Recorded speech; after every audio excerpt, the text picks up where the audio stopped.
What is going on, guys, and welcome back to another episode of the Pick Swap Podcast. Has been a minute for me and James Birrane, but we are back, and we have plenty of star hunting to talk about. The rumors are heating up, and the Sixers seem to be at the heart of just about all of them. So, James, how we doing today? Doing well. Watching the tail end of this playoffs, and even though the Sixers aren't playing, they're constantly being talked about in the NBA sphere, which is always fun. So keeping up with it has been a doozy, but we're doing our best. Yeah, absolutely. And that's exactly what we're going to dive into today. It does feel like the Sixers have been connected to just about every player that is remotely available to this point. So I'm going to dive into, from the Sixers perspective, who is the best fit, who is the missing piece, and what is the best route to round out this roster. And my first question that I'm going to open up with here is some of the popular names in free agency. So, James, I'm going to throw it to you right away.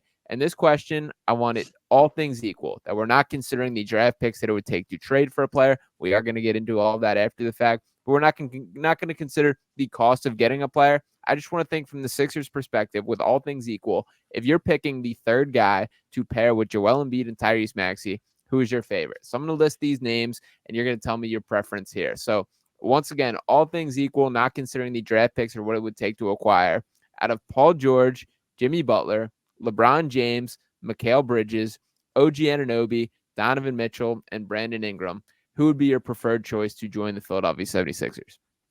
So I have like a two-sided answer. Okay. I actually I don't know if this is crazy. I actually think my answer is Donovan Mitchell, Wow. which I know probably to you and anyone that's ever heard me talk is a little bit surprising. But in terms of playoff performances, like outside scoring, 3-level scoring. He is, when engaged, a good defender, secondary ball handler. Age for me is Yeah. a big factor. I think he's not only young, but he is very much in the prime of his career where competing and contending is a priority for him. Um, and then on the other side of it, I like, just for Joel's sake, I kind of want to say Jimmy Butler, just because I feel like there's like a lot of people will consider there to be unfinished business with them. And I think that Jimmy would probably bring the best out of Joel in a lot of Mhm. ways, especially come playoff time. I do think that there's a lot of logistical issues and then some other regular season issues that they would get into at certain times. But I think surprisingly, I'm going to start with Donovan Mitchell, but I'm very excited to talk about all of the options there because I do think that there's a lot of opportunity for the Sixers this offseason with all of those names. I don't know if Yeah. is that crazy for me. I don't think it's crazy. And to lay out, I did rank all these guys completely. I went with my number one choice, but once again, with all things being equal here, it would be Mikal Bridges for me. That I am with you on the age thing for keeping the window open a little bit longer. For what it's worth, Mikal Bridges, 27 years old, Donovan Mitchell, 28 years old, both those at the age entering next season that was the case. I do think that's very important to, as we're going to talk about the Paul George and Jimmy Butler, that is very much a must win now 2 or 3 year window likely situation for these guys. That's not the case. You're bringing in Mikal Bridges or a Donovan Mitchell. I do have Donovan Mitchell as number 2 on my list. So thinking pretty like All right. minded as you. What held me back and why I kind of prefer the wing archetype that Bridges is, and I even thought about putting Mitchell a little bit lower because of this. We're seeing the direct issues with the Cleveland Cavaliers of having a small backcourt with Darius Garland and Donovan Mitchell. Mitchell's bigger in people's heads than he is in reality. He only measures in it like 6'3", 6'4". He does defend hard. He does try. And he's absolutely a playoff riser. We've seen him have some big moments. I do think he's a guy who can go out and get it. But that is what brought me back. So do you have no concern for kind of pairing him with Tyrese Maxey? So I definitely agree with like the wing and Bridges would probably be up there as well. I was just thinking like higher impact. I think Bridges Yeah. like not the problem, but the thing you run into with Bridges is like literally every other team in the entire league would like Bridges could step into that roster and be a seamless fit at the 2 or 3. Yeah. And obviously he would do the same here. He's not as much of a high usage guy. I do think that they would benefit from another creator, just a ball handler, someone that's comfortable bringing the ball up, running pick and rolls, taking some of that responsibility from Tyrese. Not that we want that all the time, but we saw how he can flourish as an off-ball player as much as he does an on-ball player. The reason I picked Mitchell is because of that high, volume scoring and his ability to make tough shots. You see come down the stretch in playoff games. Like obviously Bridges and a lot of these guys, they're fantastic players. We know we have a pretty sound record of Donovan Mitchell succeeding, creating his own shot. The reason I don't have as much concern when you compare them to Darius Garland and Donovan Mitchell is that I don't think Darius Garland's nearly as good as Tyrese Maxey. I think it really just comes down to that. Obviously, the size concern is there, but I think that Darius Garland is a more thoroughly flawed player. Defensively, he has no chance of hanging. I don't think that he has as much of the off-ball ability as a catch-and-shoot guy attacking closeouts as he is a guy that needs the ball in his hands to be productive. So I do think that Tyrese Maxey, just in general in that conversation, is a more versatile and just better overall player. So that's why the concern diminishes for me. Yeah, I mean, that's a fair way to look at it. I do think there should be no doubt at this point that Tyrese Maxey is the better NBA basketball player than Darius Garland. But I do think like the Darius Garland hate is a little strong, not just from you, but I mean kind of from the general consensus. It's really disappointing that if I was at this point last season, I would be speaking incredibly highly of Darius Garland. He's a guy that I like quite a bit, like his skill set. I was really discouraged with the version of himself that he looked to be this year. It took, in my mind, several steps back. And some of that is the fit. Some of that is him just not playing his best basketball. Who knows what the rest of it is? I do think that core, the two of them are destined to break up. I think if you're Cleveland, you absolutely hitch your wagon to Donovan Mitchell. And I think that's likely how things shape out there. I've seen a lot of the Darius Garland to the Spurs speculation, and I think that would be a great spot for him. So will be interesting to see there. But I did think that was an interesting perspective from you there. To kind of touch on my list a little deeper here. So my top three, it would be 1, Mikal Bridges, 2, Donovan Mitchell, 3, LeBron James. None of those guys. You don't have, you think that's high for LeBron? That for you, just for you. Oh, yeah. Yeah, not a LeBron guy. But dude, they would win a championship if LeBron James came to Philadelphia. I do truly feel that way, and that's why I landed on that. But the bottom line is these top three, I don't think are going anywhere this offseason. I think for the Nets, like it absolutely would be the right decision to blow it up, but they don't have their own picks, so I understand the pushback there. But yeah, I do want to bring up an interesting Bridges conversation a little bit. But the next on my list, number 4, I have Jimmy Butler, and number 5, I have Paul George. So in this order here, I get like the skill set that Paul George is the cleaner fit on this team. He's a guy that from like a carbon copy of what you want as a player, the third star between Joel Embiid and Tyrese Maxey is Paul George. But I can't lie, in my heart of hearts right now, if you pin me down and said a team with Paul George or a team with Jimmy Butler, which is going deeper in the playoffs, I think it's Jimmy. So what's kind of your preference there between Paul George and Jimmy Butler? So I think this is really where the logistics of getting Jimmy Butler versus getting Paul George really plays a factor, because you look at that and you would say, yeah, like and really coming from me, who I feel like I have been a little bit more against like the whole bring Jimmy back and that whole just kind of rigmarole that Sixers fans do. And it was kind of a pathetic piece from Pompey to talk about how this front office regrets that. And that whole thing, like, we can't be groveling here. Like, we are legitimate contenders on a yearly basis. Like, please don't grovel. Don't act like we're crawling back to Jimmy Butler on our hands and knees and praying for him to come back. In this instance, Paul George, bringing him here, obviously he's a fantastic fit. He's a willing shooter. He's a, at this point in his career, still a good defender, not fantastic, but still a good defender. Fits that mold of a secondary ball handler. Definitely just like that wing guy, like definitely playing the 3, the 4, like 2, 3, 4, can kind of do a little bit of everything. And he's a free agent. So if you're able to get him, all it takes is the money that you have available. But in order to get Jimmy Butler, you not only have to trade for him, you also have to extend him. So you have this whole mess that brings Jimmy Butler along. I hate to say that. I think I would probably prefer Jimmy Butler in this instance, just because, like you said, I feel like bringing him back to Joel is a great morale situation. I think that the point guard down the stretch would be Jimmy Butler, and Tyrese wouldn't have the issues with that as prior people had issues with that. But the problem I have is I think if you bring Paul George in, you have a really great opportunity to use your draft picks and draft capital to fill out the remainder of the roster. If you have to go use those picks to get Jimmy Butler, that kind of goes out the window. Yeah, I'm 100% with you. So no more fake world for this. Now bringing in the real constructs of these. Actually, just straight up signing Paul George and not having to dig into any of your assets, you do it 10 times out of 10. Now, in both these situations with Jimmy and Paul George here, they pretty much have to say, I'm going to the Sixers for Paul George directly, that obviously he would be hitting the free agent market and then signing with the Sixers. And for Jimmy Butler, that you're going to have to pull a Jimmy Butler where you're causing a stir. You don't want to be there anymore. So in both these situations, it feels like there's a lack of control from the Sixers side of things. To touch on Paul George specifically here, and I think both of us have very much been pretty consistent on every player surrounding Joel Embiid has to be a good three-point shooter. That spacing is everything when creating an offense. Paul George this season, that overall he averaged 22.6 points per game, 5.2 rebounds, 3.5 assists, 1.5 steals, shot 47.1% from the floor on 16.7 attempts, 41.3% on 7.9 three-point attempts per game. And through his career, yeah, that sounds great. Oh, yeah. Through his career, he's a 38.5% three-point shooter on 6.8 attempts per game. For what it's worth, to compare that to Jimmy Butler, Jimmy did shoot a career high in three-point percentage this year, 41.4%, but on just 2.4 attempts per game. And through his career, he's a 32.9% three-point shooter on 2.4 attempts per game.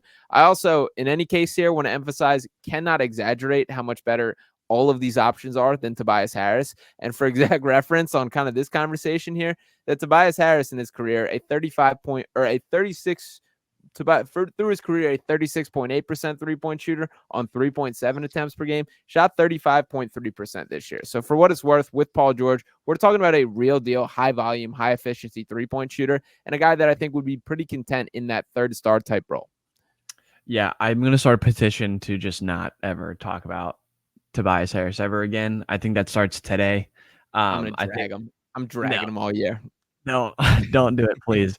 I think the sooner we forget, the better we're all off for that. But yeah, I think Paul George has exemplified the fact that he can exist with other stars, other players that need the ball a lot, and he's willing to mold himself to different situations. You know, he's had obviously his own like stardom and his team with Indiana. He played a co-star role with an MVP, Russell Westbrook. And now he's in LA, you know, obviously with another list of stars. For all of these guys, you have some health concerns. I think Paul George and Jimmy Butler both are guys that do not come with a clean sheet, and they're both aging, and you kind of cement yourself into that window of, hey, we're doing this until Joel, he starts to have that end of his career.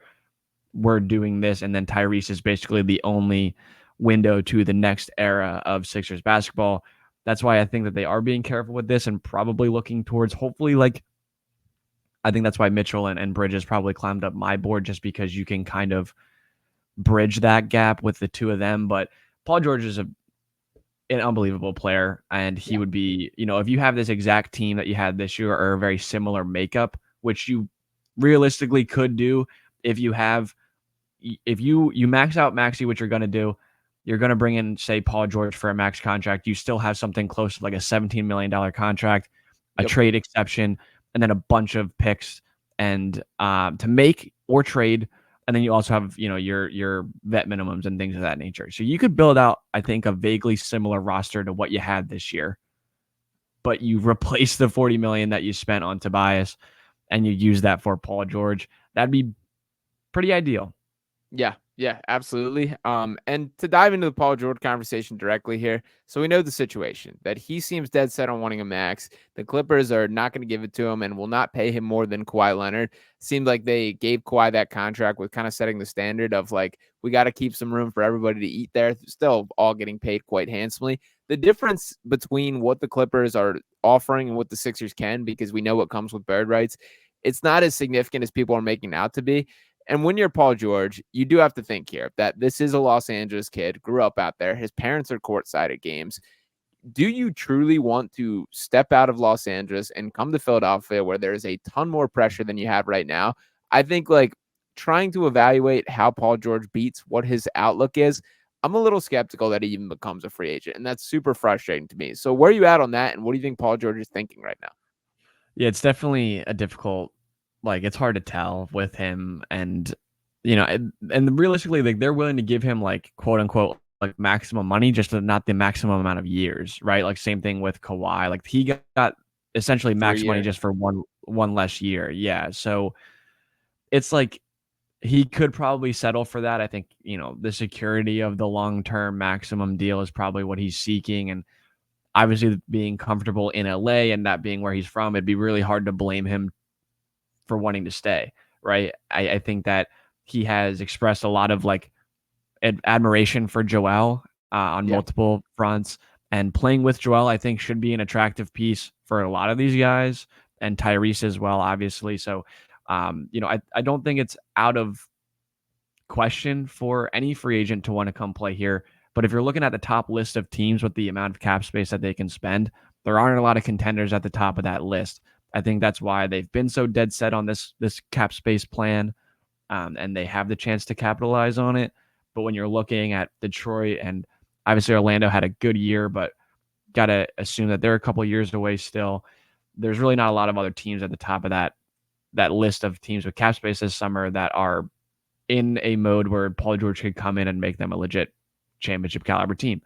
Philadelphia is probably the only one on the top of that list where that really comes into effect. So that would be the only thing I could really imagine that would sway him one way or another. Hey, man, in April, May, June, it's really nice in Philadelphia. Yeah. So you should come and enjoy it. It's really nice here. Yeah, I think winning has to be the driving force. That, like, as much as that Clippers team is not bad by any means, they're just going to be in the mix. I do think it's fair to say, like, the Sixers with Paul George, Joel Embiid, and Tyrese Maxey are more of a real deal contender than the Clippers if he returns to that team. And whether it is James Harden there, Kawhi Leonard there, whatever else goes on, Russell Westbrook, whoever else they're throwing on there, I do think that the Sixers team is more built to win, and that's a fair assessment. I guess my concern is I just don't know if that's how Paul George beats. If he's that worried about getting a ring on his finger, Jimmy Butler is the guy that is. We all know that. And I guess the other part of this conversation is like neither of these guys are in their prime, right? Like they're both a little bit past it. I think Jimmy Butler is closer to prime Jimmy Butler than Paul George is to prime Paul George. And obviously injuries have played a role in all this, age, the role on the team, all these things that are a factor. I struggle to just like, I think the more I try and wrap my brain around it, the more concerned I am that Paul George never even hits the free agent market. And like the worst case situation for the Sixers as a whole is you walk away with nothing this offseason, that you don't find that third guy. What do you say to that if that possibility comes on the table? So they've really put their like fingerprints on literally everyone that's been even rumored to be available. Like every single report that comes out, it's actually been like pretty comical to watch it play out. Is every time it's like, hey, this person could potentially be a trade target. Sixers are like, we're there. We are there. And by the way, we have the second most cap space or third most cap space in the entire league. Just to let you know, we can max out anybody. Like they just really have been stamping that every chance they get, which I can appreciate. They're making sure that they don't find themselves in that position. I think that they'd have to strike out like 6 times, 7 times with, various different options for that to become the case. And they planted their feet in this already from that Jake Fisher article saying like, listen, if things don't work out, we're just going to do this shit again. And that sucks. And it's a tough reality to swallow. But like the alternative to that is trading for somebody or signing a player that's in that B or C tier and doing the Tobias Harris all over again. So like people kind of got up in arms about that, which I was surprised about. Like I saw a lot of Sixers fans on Twitter, like kind of having a problem with that portion of the article. But in reality, all it was really saying was they're going to do everything in their power to get a guy that can really push them into championship contention. And if they can't find that guy, they're not going to overpay for someone that can't. And that is the right philosophy, right? Like I don't disagree with that at all, but you really hope that it doesn't come to pass. You don't have to deal with that outcome if you take care of business. And I think that they're doing a good job right now, putting their feet in the right place to make sure that they don't have to deal with that. Hopefully. Yeah. And the other portion that was kind of tied into that is it mentioned how much they noted the Bruce Brown contract and how valuable that ended up becoming. That overpaying for a high-level role player like Bruce Brown, guy like Kentavious Caldwell-Pope seems to be a likely candidate this offseason, where Brown was handed, I believe it was a $25 million contract with a $25 million player option. That's a ton for Bruce Brown. But what that did is it made the Pascal Siakam trade possible for Indiana. That Bruce Brown steered them in the direction of building a winner and then was able to flip him because of that salary piece. That I think that gets lost in this conversation as well, that for all these Sixers have done to clear cap space, to keep this flexibility, it takes two to tango, and you have to have things to trade to actually make something happen here. And now, obviously, you can trade guys in the salary cap right now, that there are sign and trade situations that you can do. There's ways to maneuver, but when actually like making a deal, like if a team's looking to make a trade with the Sixers, their roster right now is kind of Tyrese Maxey, Joel Embiid, Paul Reed, and Ricky Council IV. It's like there's not a lot Jeff to Dowtin. Jeff Dowtin. Yeah, Jeff shout out Dowtin, Jeff don't you Dowtin. There we dare go. forget. That'll get us Brandon Ingram right there. So yeah, Yeah. but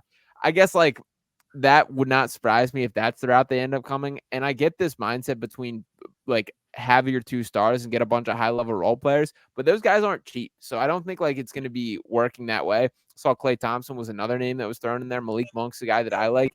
None of those feel like the this is the route to the championship to me. So I'm a little hesitant to go down that route. Before we go into that, I did want to mention and dive into two more names on this list. We have not mentioned OG Anunoby or Brandon Ingram yet. Do you have any level of interest on either of those players, James? OG, yeah, for sure. Brandon Ingram, I don't see it. Yeah. To be fair and to be like just completely transparent, I've hardly watched him play basketball since like the third year of his career, probably. He's just not like a super attractive player to me. I think that he's like just kind of like dribble happy in the mid range. Like he likes to dance in the mid range and just like where he scores, the type of like scoring player that he is, like it like awkwardly like it feels in the same vein as Tobias Harris. Like he's like Tobias in like a different font. Like he's a taller, like Tattoo. lankier Tobias. Yeah, where it's just like I feel like in 3 years, if you traded for him and gave him a good contract, like we'd all be like, what the hell was that? Yeah. I don't hate it. And I think I would probably try to come around on it as like, oh, he's a third scorer. He can kind of score on all three levels. He's lengthy. He should be able to defend, but that's almost more frustrating when he doesn't because it's like, what are we missing? So I don't love it.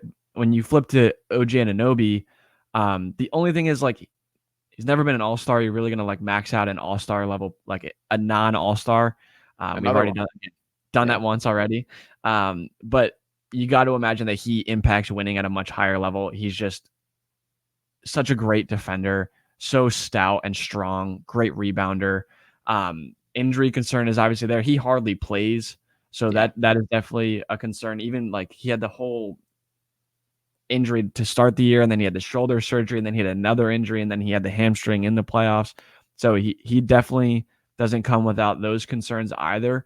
But he fits really, really nicely as a spot up shooter, a like really third ball handler, but he can do it. He did that to the Sixers in that series. He handled, shot to the mid range, gets to the rim, and he puts pressure on teams as a defender. So definitely leaning way more Anunoby there, but I don't think that either of them are guys that like are at the near top of the list.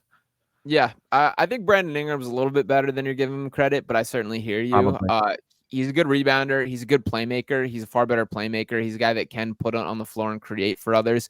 But it goes back to my shooting and spacing conversation that for all my critiques of Tobias Harris attempting 3.7 3-point attempts per game, that this season Brandon Ingram attempted 3.8 3-point attempts per game. And that's just not good enough. Now, in his defense, like I do think there are some real issues with the fit with Zion, the fit with CJ McCollum, that McCollum essentially became their long range gunner, as well as the emergence of Trey Murphy, that there are 2 seasons where Ingram did attempt 6.2 3-point attempts per game, 6.2 and 6.3, I believe it is. That's a much more appealing figure there. But again, like we have to go off what we're seeing in front of us right now. And I am with you on that conversation as a whole. I do have an interesting kind of hypothetical with OG. So I operated pretty much under the assumption after the Knicks made that trade that there's no doubt that they're going to be giving him a max contract, signing him.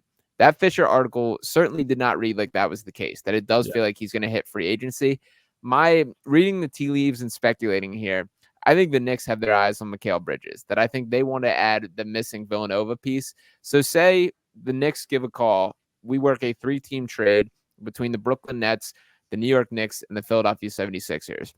That Bridges heads to New York, OG Anunoby comes to Philadelphia, and that the Nets do get kind of their rebuild package. In this situation, the Knicks are the ones doing the legwork. That I think the Sixers likely to have to attach probably a draft pick or two, probably 2 draft picks. I would probably guess 1 first-round pick to each team, the Knicks and the Nets there. But you walk away with OG and can give him that contract. Are you cool in that world? I don't know if I want to facilitate anything for them. Wow, If we exist in a world where he's a free agent, why would I help? it's a good point. Like if he's gonna like if him and his agent are okay signing a contract to be traded here, they'd be just as okay just signing that contract, right? His agent, by the way, is Leon Rose's son, who's the owner of the Yeah, Knicks. yeah. So while GM. I don't imagine that is what will happen, but I think in this case, if you're looking at it like, oh, he can either sign and trade, and the only thing that we're getting is OG Anunoby, I would just imagine that they would try to just sign him outright and not facilitate the Knicks getting a very good quality player that would help them long term and also like Sure. curate a good vibe. Like fuck them. I don't want that at all. Like I hope Bridges gets traded back to the West Coast and is farther away from his friends. And I hope all of them have to move to different cities and stop hanging out. All right. All fair.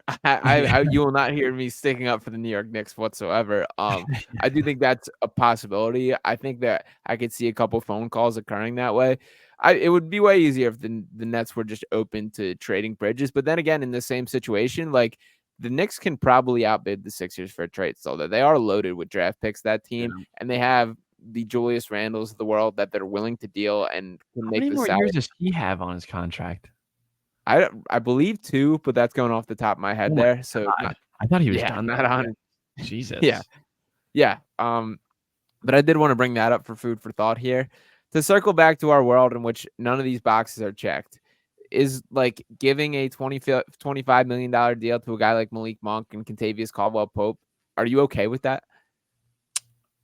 I mean, I don't love it and I don't hate it. It's like one of those things where I'd have to see the rest of the offseason play out where it's like, okay, maybe they use those picks to go get other players and fill out the roster with like really helpful guys. And, the Sixers are definitely like roster wise, like they're as open as you can get. So you can kind of take this a million different ways. What I wanted to say earlier when you were bringing up a lot of these like role players and the high level role players and stuff is like, all of these guys were undervalued at some point, right? Whether it's Aaron Gordon or Derek White or Kelly Mike Oubre. Conley. Who Yeah. did you say? Kelly Oubre. Kelly Oubre, exactly. Like all of these, like they don't become valuable until they produce, right? And True. then they go and get these huge contracts, and then they never live up to those contracts. And that's kind of the Nick Cycle. Batum. Yeah. Nick Batum got that huge contract in Charlotte and was just never good enough to be a really high valued player. But he's a very he got Nick a Batum max got a deal. max. Yeah. Like That's there was crazy. just no world where Nick Batum should be making a max. He's obviously not going to turn that down, but that's kind of the life cycle of a role player. And it's like you got to find those guys while their value is still not at the ceiling. If you try to trade for Derek White right now, the Celtics are hanging up the phone the second you say his name, right? Like, but the Spurs traded him for what, a couple seconds? Like it was a bunch of nothing.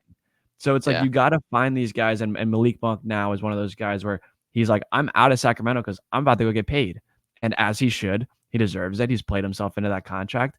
But I really don't think that Daryl wants to or will be the guy to overpay for those dudes when he is probably more confident in saying, me and my scouting department, we know what is important to us. We're going to find those guys on a lower term deal, shorter years or whatever it might be. And, the contrast value there is that they play well for you and then they got to go move on. But, Bruce Brown didn't become a highly touted player until he won a championship with Denver and was helpful there. So you can't really go off of those. I think it's really hard to like pinpoint high level role players until they become high level role players. And then it's already too late. Yeah, I think that's very well put and all very accurate. And that's the difficult life cycle there is. And you're also taking a swing here. Like the guys that kind of fit that category are probably like the Cam Reddishes of the world right now. That it's like, I don't really believe in Cam Reddish, but like nobody believed in Kelly Oubre last offseason. Right. And like it is interesting the way that is. I think the other part that like from a wider discussion here, it's such a copycat league where teams cycle around how to build a roster. You have to get it right no matter what route you get. And that can be the route where it is going for a big three, going for stars, but they got to be worth it. They got to be the right big three. They got to fit together. They got to be on the floor enough. And like an example of that obviously going wrong is out in Phoenix right now, where Bradley Beal is a guy that's being paid 50 plus million and he's not a 50 plus $1 million player anymore. And like you screw yourself in the short term and long term because of that. Now, the other side of things, if you want to go into this role player factory or pull out all these guys that you believe you can go 8 and 9 deep over the course of the playoffs or the season. That only works if all those guys are actually playable. That if you go that route and 3 of those guys don't work out and all of a sudden you're 5 deep in the playoff, you're also not going on anywhere. So like you have to nail it no matter what direction you go. And for all of this, if you think about anything that Daryl Morey's ever done, that he's a star hunting guy, that he's going to be a swing for the fences guy. I just feel like they're going to find a way to make that the route. So like, I really struggle to think about like, I think this team is going to an extent be a little more empty handed on options that they have. A guy I want to throw out again, DeJounte Murray, that we mentioned him a little bit. It does feel like there's a breakup incoming in Atlanta between him and Trae Young. Do you have any interest in pairing DeJounte Murray with Tyrese Maxey? Dude, I just like it's tough because like I think on paper, again, like it should work to some degree. I don't really like him. I don't really know how else to put it. And like I hate like boiling it down to that, but I just don't think that he comes in to this like room and accepts a role of, hey man, like maybe every third possession, probably like more like every 8th possession, you're gonna get a chance to do what you want. And I just don't think he's that guy. And maybe that's just being derivative of what I have seen from him. But there's just not about like the vibe that he gives off as a player, the way he looks on the court, and the way that he's coexisted with another ball dominant guard, just does not scream to me like, hey, I'm willing to diminish my role to become a high level role player and help win a championship. That just doesn't, like, he doesn't tell me that based off of what he says and what he does on the court. It just doesn't make me feel confident about giving up assets to get a guy like that. And while his contract isn't bad, like I think we've talked about his contract a bunch, like it's kind of de-escalating. It's pretty good. And I think that there will be like somewhat of a market for him. I wonder what it will be, but I just don't really feel like he's a guy that like would willingly coexist as a third player on a team with Tyrese and Joel. Yeah, so I've never been the biggest DeJounte guy, but I absolutely see this being on the table. And you mentioned the contract. He's due for $25.4 million this year, $27.5 next year, $29.5, and then $31.5 on a player option in 27-28. That's very manageable. And that's a guy that, like, in DeJounte's defense a little bit here, I think Trae Young is probably the number 1 hardest player to play with across the entire NBA. DeJounte will absolutely be more involved offensively and more with the ball in his hands than was the case in Atlanta and should be. There's also been versions of DeJounte where if you take the good from him in Atlanta and the good from him in San Antonio, there's a winning player there. That there was a point where he led the NBA in steals. He was competitive defensively. There was also a point where he hit 2 game winners this year for the Atlanta Hawks. And like, he does have a bit of that killer instinct. That to me feels like a decent like last resort in my mind. I think that's probably where my bar is for like, if we're striking out, give Atlanta a call because I think they're answering. I agree with you there in that like frame, in that, timeline where the other stars don't really work out, because I don't think it's a bad fit on paper. I just worry about personalities and crossover. And again, that might not be fair to assume what he might be as a locker room person, as a teammate, as a player on the floor. And similar to Kelly Oubre, I think that was probably a bad reputation and a misunderstanding. I loved Kelly Oubre. I really hope he's back. I think that he could be really helpful along the way, depending on how much he wants. That'll be a conversation down the line. But a similar thing where it's like he had a really bad reputation. He was kind of deemed as a guy that just wanted to get his. And he came in here and was all about winning, didn't care about his stats, it didn't seem, was willing to kind of do anything and be any type of player that the coach asked him to be. So maybe that is like a Nick Nurse thing where he really did give Nurse a lot of credit of being like, he coached me really hard.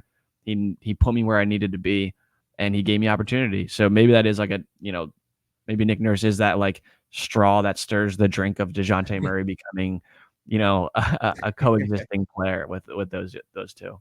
Yeah, I will reinforce my Trae Young point once again, that I feel like that guy just has to be maddening to play with, especially if you're another ball dominant guard like DeJounte is. And they even acknowledge that themselves. Like Trae Young on his podcast had DeJounte on, and was basically like, let's squash the narrative here. And they both kind of looked each other in the eye and they're like, look, like on a personal level, like we got no issue with each other, but if we're going to be honest, we're both point guards. Like that's how things work. So I do think that's interesting. I got one more hypothetical. Their Then front office has to be pissed, dude. Their front office has to be like, what the fuck, guys? Like we're trying to like up the value right now, and you guys just both said like we're not playing together next year, and like didn't help anything. Like what are we doing? DeJounte also almost fought Trae Young at a point this year. Like I visibly watched him. I believe this was in the playing game where I don't even remember what Trae Young did. It was, I believe, an idiotic shot and said something to DeJounte. I watched him directly step to Trae Young, like chest out, and then he like composed himself, got it together, and then like acted right. But I was like there's something bubbling there. There's no doubt about it. Yeah, and there's a lot of things that none of us need in our lives. There's like a lot of different factors. One thing I don't need is a Trae Young podcast. Like, let's be honest. Like, can we stop? Can we stop with the madness? Like between him and like Michael Porter Jr. It's like some of these guys, and yeah, I'm sure people are saying that about us as well. So maybe I'm, pot calling the kettle black or whatever that might be. But seriously, dude, nobody needs that. So let's just wrap that one up. I don't know. I think the Sixers might be one podcaster away. That Paul George and we're in, baby. The Pat Bev trade. Yeah, that was what we were missing. True. We sent a podcast away. The deadline didn't bring one back in. Didn't bring one back. That's a great point. Yeah, but so I got one more hypothetical for you, and then I want to get your official prediction for how things wrap up. So say this is a perfect world we live in, right? So Paul George hits free agency. The Sixers hand him this max. Jimmy Butler also starts causing a ruckus down in South Beach. Says, I want to play in Philadelphia. I want to join. Now, we know the issues with the second apron, the salary cap hell that the Sixers would put them in, but they have the assets. Would it be worth it to basically put all your assets in the middle to trade for Jimmy Butler and bring in Paul George? And you're running with a starting four, whoever the rest of the roster may be, but a starting four of Tyrese Maxey, Jimmy Butler, Paul George, Joel Embiid. Is it worth it? Yep, I'm doing it. I don't care. I thought you were going to say Lauri Markkanen because I would trade all 5 first-round picks and put Lauri Markkanen there. Me as well. I actually thought about throwing him on this list, and he would have been my number one, even higher than Bridges or Donovan. I just don't see a world where the Jazz do it, unfortunately. No, they're stubborn, and they'll Danny Ainge. Whatever. Yeah, I was going to say Danny Ainge, and there's a reason that like Boston has gone so much further after he left there. But regardless, I mean, like you said, I think Daryl's always been a guy that stacks chips. I think that's always been his thing. When it comes down to it, talent wins. And there definitely is a lot of other factors that you can't really predict one way or another. But talent wins championships, and having 4 guys of that caliber, god damn, dude, there's not a lot of other teams in the league that would be anywhere near the type of top level talent.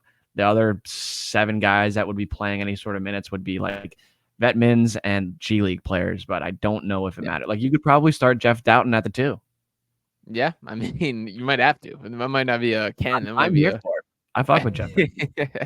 I do like Jeff Doughton. All right, I got one more hypothetical. I lied. Another popped in my head. Okay. So Minnesota Timberwolves get eliminated. They need to shed some salary. There's a lot going on. They've paid everyone. Karl Anthony Towns approaches on the phone. Do you give any thought to pairing Karl Anthony Towns as a guy that is a true stretch 5, essentially, stretch 4, guy with a little more that what we wanted Al Horford to be? Would you do that? Thoughts on Big Purr? Yeah, Big Purr. Dude, I don't even have an answer for you. I don't even know. I don't think I like that very much. I'm not like a. Also, I would like to say before I say anything else, did you see that article on SB Nation? What was that? Yeah, that was crazy. That's horrible. That was crazy. That's a horrible thing to do. They should be embarrassed as an organization. Like as a publication, that is a malpractice. That should be wrong. That is illegal. That is just wrong, dude. You can't do that. Dude, corny. Like yeah. I hate in the same sentence saying like, yeah, he lost a ton of his family members to COVID and all this other stuff, but he's corny, so I don't like him. That's unbelievable, dude. No, there was nothing about basketball in that article at all, because he's actually redeemed himself, I think, a lot as a basketball player. He's had a tumultuous playoffs, like a lot of highs and some lows that people have kind of shit on him for, but that's just playoff basketball. He, I think, has done a really great job of transcending into a different version of himself that's made him really valuable in a lot of ways. He has a huge contract that I don't necessarily want to take on, and a guy that really locks you into like this too big era that is theoretically working in Minnesota. But I don't love it. Obviously, Embiid and Gobert are like vastly different players, so it would take on a different face. So that's definitely something to consider as well. But yeah, dude, I was looking through the article and seeing the stuff that he Crazy. put, and then I looked up the guy. Guess what? No profile picture, like kind of like a trolley fake Twitter account. Like SB Nation should be embarrassed that they published an article written by that clown. That's insane, and that's coming from a guy like I'm not a Cat fan by any means. I Yeah. just think that that's just foolishness and shouldn't be accelerated by a major news outlet. That's fucked up. Yeah. No, I'm with you there. And also, I'm open for work. So, SB Nation, if you need a little better writer, hit Dude, my if line. you seriously, like you could right now without any research or any information get to your computer and write a much more thoroughly thought out article that's more well written and at a high level than that clown and you about Karl Anthony Towns who you don't cover. You know what Yeah. I mean? Like, that shit just makes me mad. It's just like there's so many dudes like you that would bust your ass to write for a publication like that, and rather they're employing this guy who's just writing a bullshit article to try to get clicks on Twitter. That's not what this is about. Yeah. I appreciate that there. Let me give you my quick pitch on Karl Anthony Towns. For what it's worth, I don't think I would do it, but to give the selling point here, where I give Cat some credit is he's basically accepted that he can't be the number one. He can't even really be the number two. That I would argue that Rudy Gobert and Anthony Edwards are both more essential to the way that the Timberwolves play. And even like I think it's beneficial to Cat that Rudy's probably even less likable than he is. I think he's Yeah. benefited from that as well. But Cat is like a true lights out shooter, a guy that is that big. He's got a little creation off the dribble. He's a guy that like would be that true stretch forward that we've never had with Joel Embiid. Like the guy's an elite shooter, regardless of size there. Would it be worth considering? Yeah, I honestly think it would be worth considering, and especially depending on the price of a trade, because he is a legit scorer from three, and he Yeah. does give you a little bit of difference. And you saw how poor the Sixers were as an interior defense outside of Joel, along with rebounding and things like that. And he does know how to play a higher pace. He's definitely like him and Joel both share that instinct of like they're kind of wings in a lot of ways.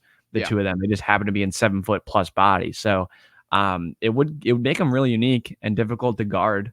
And it would fix the backup center problem because you really wouldn't need one. Yeah, absolutely. So, with all the speculation, all the names we've thrown out, what's your ultimate prediction? Do these Sixers get a third star, and who is it, James?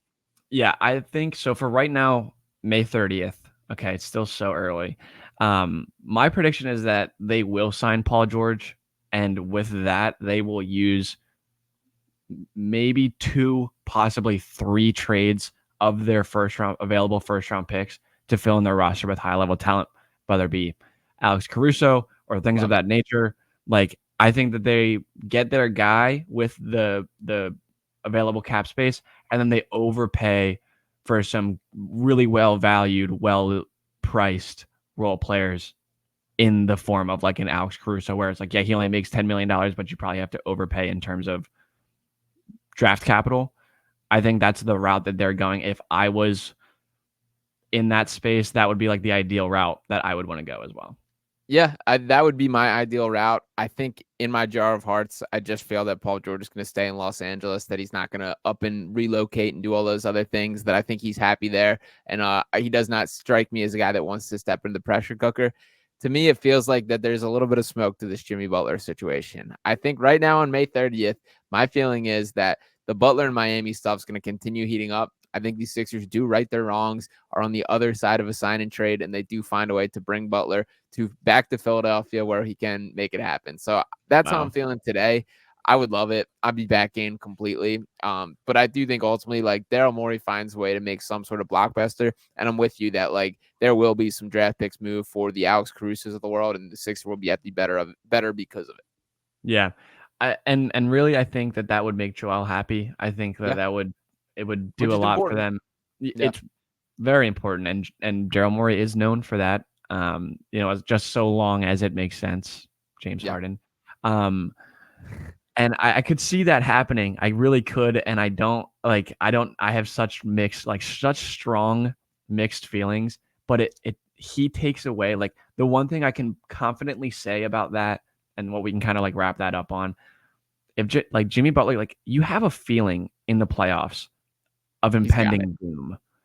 like when you watch the Sixers, I mean, Okay. like you have that feeling of like they're gonna fuck this up. It's gonna go wrong eventually, somehow. I don't know, but it is. Jimmy Butler like breeds confidence into that Yeah. rather than the opposite of just like waiting for something to go horribly wrong. He kind of puts you on, he flips the script on that and makes you feel like we could do anything because he's a psycho. So I can get down with that. I do have my, like, we have our prior stuff with Jimmy, and I do hate the way that that all kind of went down, and the revisionist history is annoying Yeah. to me, but I would quickly come around. All right. Yeah, I'm with you completely there. And there is something about Jimmy, man. There is something like he just has the it, and the Sixers need that. They need more of that dog. They need more of that. I'm that guy. Give me the ball. And I do think it works. I think Tyrese is a guy. Tyrese Maxey will be a guy that would benefit from Jimmy, and we've seen quite the Sure. opposite of it. And really, like, as much as Jimmy gets a bad rap, he's been right about every single person that he has called out. I saw the story today of him calling Fred Hoiberg soft and how he doesn't like him. And what's Fred Hoiberg doing these days? Like, same thing with Ben Simmons, same thing with Brett Brown, all these things. And Brett, I do think deserves a second chance, but No disrespect, Brett. yeah, I still like Brett. But the point still being he was not the right guy to take that Sixers team to a championship. And Jimmy was right. And we saw it in Minnesota with Andrew Wiggins. We've seen it in all these places. So if Jimmy wants to come back, the door is wide open in Philadelphia is how I will wrap this one up. But I do want to hear from you guys in the comments. Who would be your preference? Answer our initial question of out of those names, who would be your pick, all things equal? Anything else you got in your mind? Make sure you are smashing that subscribe button, drop a like on the video. I'll be talking with you next time. Whatever the Sixers do, we will be there to follow.